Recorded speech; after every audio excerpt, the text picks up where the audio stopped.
안녕하세요. 정성산TV입니다. 오늘 전해드릴 소식은 김문기 결정적 증거. 이재명 김문기에게 여러 차례 전화하라는 소식입니다.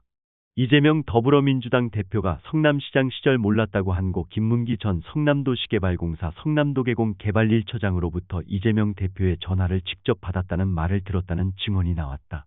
김문기 전 처장과 함께 성남도계공에서 일했던 A씨는 기자에게 이재명 대표가 성남시장 시절인 2017년 1공단 부지를 공원으로 만든다는 계획을 발표할 당시 김문기 전 처장이 나에게 시장께서 여러 번 전화를 걸어 대장동 사업 이익금 5,503억에 대해 물어 자세히 설명드렸다는 식으로 이야기했다고 밝혔다. A씨는 이재명 대표가 정진상 전 실장 등 대리인을 통해 김문기 전 처장에게 연락한 것 아니냐는 기자의 질문에 김문기 전 처장이 분명히 이재명 대표가 직접 전화를 주셨다고 말했다고 답했다. A씨는 이어 이재명 대표가 김문기 전 처장에게 대장동 사업 이익금 5,503억 원에 관해 물었던 것은 1공단 공원 조성 사업비를 대장동 개발 이익금에서 사용하려 했기 때문으로 보인다며 이재명 대표가 공원 조성 사업을 직접 발표할 당시 우리 성남도계공과 시 성남시 관계자들 그리고 기자 등 많은 사람이 모였기에 김문기 전 처장이 나에게 이재명 대표 전화 발언을 한 날짜를 특정할 수 있는 것이라고 덧붙였다. A씨가 특정한 날짜는 2017년 3월 7일이다. 이날 성남시장이었던 이재명 대표는 중원구 여수동 시청사 한누리실에서 옛 제1공단 공원 조성사업 계획을 발표했다. 공영개발로 아파트 등을 건설하여 이익금을 시민에게 되돌려주는 방식이다. 제1공단 공원 조성 총사업비 2,761억 원은 대장동 택지개발 사업에서 생긴 개발 이익금 5,503억 일부를 사업에 투자한다. 대장동 개발 이익을 거둬들여도 분양가에 영향을 주지 않을 것이다. 성남시는 이날 수정구 신흥동 2458 1원 옛 제1공단 부지 46,615제곱미터의 야외 공연장, 사계절 썰매장, 공공시설용지 법조단지 등을 만드는 공원 조성계획을 결정 고시했다. 종합하면 이재명 대표는 2017년 3월 7일 옛 제1공단 공원 조성사업 계획을 발표하기 직전 김문기 전 처장에게 직접 여러 번 전화를 걸어 공원 사업비로 쓰기로 한 대장동 개발 이익금에 대해 물었다는 것이다. 지금껏 나오지 않았던 새로운 증언을 한 A씨는 대장동 사업과 관련해 김문기 전 처장을 지근거리에서 지원한 인물이다. A씨의 증언은 시장 재직 때는 김문기 전 처장을 몰랐다고 한 이재명 대표의 주장과 배치된다. 상식적으로 몰랐더라도 전화 통화를 하면서 자연스럽게 알게 될 수밖에 없기 때문이다. 모르는 사람과 여러 차례 통화한다는 건 모순이다. 대장동 이익금 5,503억 원. 김문기 전 처장은 대장동 이익금이 5,503억 원이란 논리를 개발하는 데 중추적 역할을 했다고 한다. 이재명 대표는 2018년 1월 29일 소셜미디어에 대장동 이익금 5,503억 원을 또다시 언급한다. 사실 대장동 이익금이 5,503억 원이란 주장에 대해서는 바라보는 시각에 따라 차이가 크다. 사회기반 시설 조성은 민간 사업자가 낀 개발사업에서는 일종의 상수라는 지적이 나오는 것이다. 한현규 전 경기도 정무부지사는 이재명 지사 논리대로라면 분당을 개발하면서 지은 분당 수서도시고속화도로 공사비 수조 원을 이익이라 말하는 것과 같다며 사업 원가를 갖고 허위 선전을 하고 있다고 했다. 이재명, 골프 사진은 조작된 것. 김문기 전 처장은 대장동 사건으로 수사를 받다가 극단적 선택을 했다. 그는 대장동 사업 핵심 인물로 사업에 대한 수사가 진행되자 초과 이익 환수 조항을 3차례나 넣어야 한다고 건의했는데 반영되지 않았다. 면서 억울함을 호소하는 자필 편지를 남기고 2021년 12월 21일 세상을 떠났다.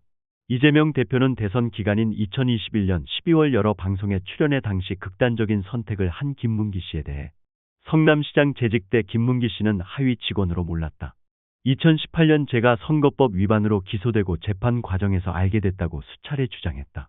특히 이재명 대표는 김문기 씨와 동행한 호주 뉴질랜드 출장에서 골프 복장을 갖추고 찍은 사진이 공개된 이후인 작년 12월 29일 채널A 방송에 출연해 국민의힘에서 마치 제가 골프를 친 것처럼 사진을 공개했던데 우리 일행 단체 사진 중 일부를 떼내가지고 보여준 것으로 조작한 것이라고 주장했다.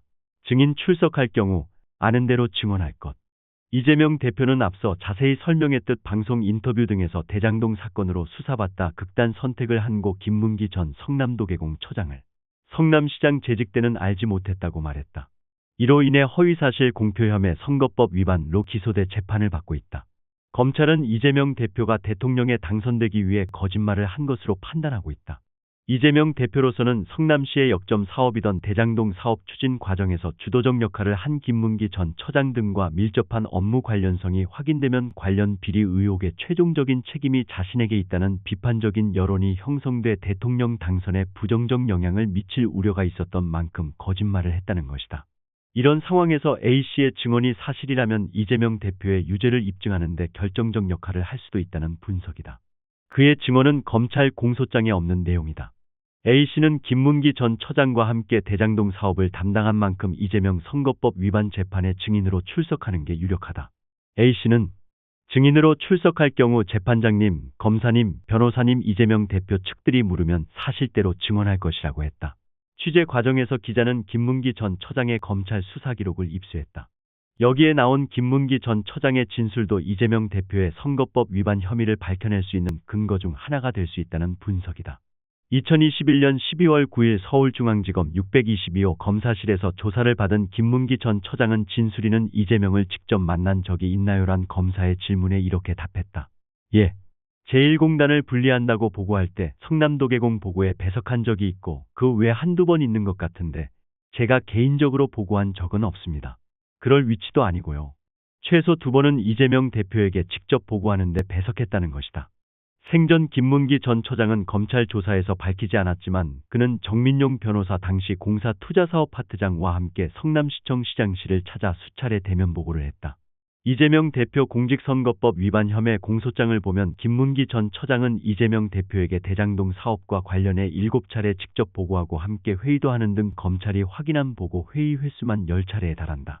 김문기 전 처장은 2017년 6월 12일 성남 판교대장 도시개발사업 공사 배당이익 관련 보고, 2017년 8월 7일 제1공단 공원 조성 시 일부 도로 공원 편입 일정 검토 보고 등 2017년에도 2차례 이재명 대표에게 대장동 사업 관련 보고를 했다. 2017년 10월 12일 이재명 대표는 김문기 전 처장 등과 함께 제1공단 법원 유치 관련 회의를 열기도 했다. 취재 과정에서 기자는 김문기 전 처장이 작성한 업무보고란 문건을 입수했다. 김문기 전 처장이 검찰 수사에서 밝힌 바로는 성남시청 이재명 대표에 보고하기 위해 만든 보고서 다 해당 문답이다. 검사, 진술인 명의로 작성된 보고서는 성남시청에 보고하기 위해 만든 보고서로 보이는데 어떤가요? 김문기 전 처장, 성남시에 보고하기 위해 만든 보고서는 맞는 것 같습니다. 김문기 전 처장이 2015년 3월 30일 작성한 업무보고의 제목은 우선협상 대상자 선정 결과 보고 대장동 제1공단이다. 우선협상 대상자 선정 현황과 민간사업자 입찰 현황, 민간사업자 추진 현황 및 향후 추진 계획이 담겼다. 2015년 5월 4일 작성한 문건의 제목은 시장님 대장동 지역주민 면담 결과 보고다. 작성일을 2014년 5월 6일로 표기했는데 오기다. 이재명 대표는 대장동 사업을 단군 이래 최대 치적이라고 했다. 대장동과 관련한 문건을 작성한 직원을 몰랐을 수 있을까? 한 검찰 출신 변호사는 당장은 모르는 것 같아도 과거 2년을 전에 듣거나 사진 등 객관적인 자료를 보면 자연스레 기억이 떠오르는 게 일반인의 상식이라며, 이재명 대표가 대선 당시 최대 이슈였던 대장동 사건 연루 의혹을 피하려고 의도적으로 거짓을 말했다는 의심이 이번 사건의 핵심이라고 말했다. 친분 없다와 몰랐다.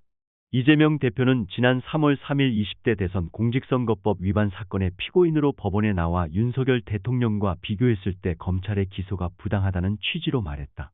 이재명 대표는 이날 오후 2시 10분쯤 다시 법정에 들어가는 길에 취재진을 만나 검찰은 이재명 대표 발언에 대선 승리 목적이 있었다고 주장하는데 어떻게 생각하느냐는 질문에 오전에 재판에서 보여진 것처럼 김만배 화천대유 대주주를 몰랐다는 윤석열 후보의 말에 대해선 조사도 없이 각하했다며, 김문기를 몰랐다는 이재명의 말에 대해선 압수수색을 했고 그 다음에 수십 명의 소환 조사를 통해 기소했다.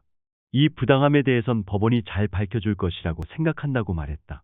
하지만 이재명 대표의 주장과 달리 윤석열 대통령은 김만배를 몰랐다고 말한 적이 없다. 김만배란 인물은 알지만 개인적 친분이 있지는 않다고 했다. 그분 김만배 이 서울지검, 대검도 출입했을 것이고 우리도 인사이동을 하며 왔다 갔다 하니 모른다는 것은 말이 안 된다. 다만 김만배 씨와 전화 한 통 한 적 없다. 개인적 친분은 전혀 없다. 이재명 대표는 김문기 전 처장을 몰랐다고 했다. 개인적 친분이 없다와 몰랐다의 차이는 크다. 법조계 관계자는 이재명 대표가 김문기 전 처장에 대해 모른다고 한 것은 사실을 적시한 것이라며 윤석열 대통령이 김만배 씨에 대해 개인적인 관계가 없다고 한 것은 평가나 의견을 표명한 것이라서 이재명 대표 발언과는 차이가 있다고 말했다. 이재명 대표는 지난 3월 10일 오후 1시쯤 고 전영수 씨의 조문을 위해 빈소가 차려진 성남시 의료원을 찾았다. 그런데 실제 조문은 오후 7시 40분쯤에야 이뤄졌다. 유족이 이재명 대표를 반기지 않아 조문이 늦어졌다는 주장이 나왔는데 그때 한민수 민주당 대변인은 빈소가 마련되지 않아 이재명 대표가 밖에서 기다리고 있었던 것이라고 했다. 그러자 전영수 씨의 친척은 11일 JTBC와의 인터뷰에서 처음에는 거부했기 때문에 오지 말라고 해도 안 올 사람이 아니다. 그러니까 온 거다라고 했다. 이재명 대표의 조문을 거부했지만 계속 버틸 수가 없어서 받아들였다는 것이다. 이재명 대표 측 주장과는 상반된다. 이재명 대표 관련 수사를 맡은 검찰, 경찰 관계자들 사이에서는 무조건 거짓말부터 하고 보니 이재명 대표와 그 측근들 어떤 말도 믿을 수가 없다는 비판이 나온다고 한다. 구독과 좋아요, 알림 설정 부탁드립니다. 감사합니다.